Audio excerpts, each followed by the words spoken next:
Welcome back to another technical deep dive here in the debug zone. Today we're tackling a big question and breaking it down with insights from other users.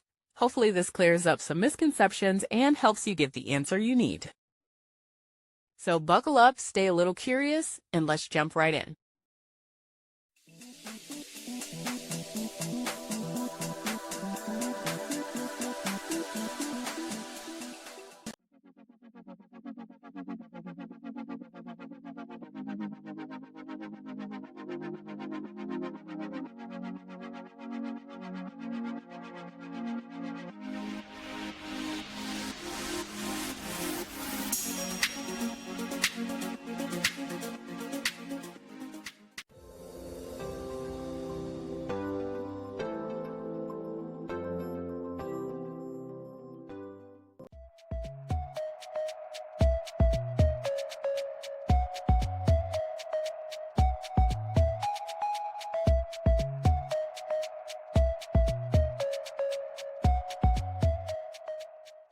And that's a wrap.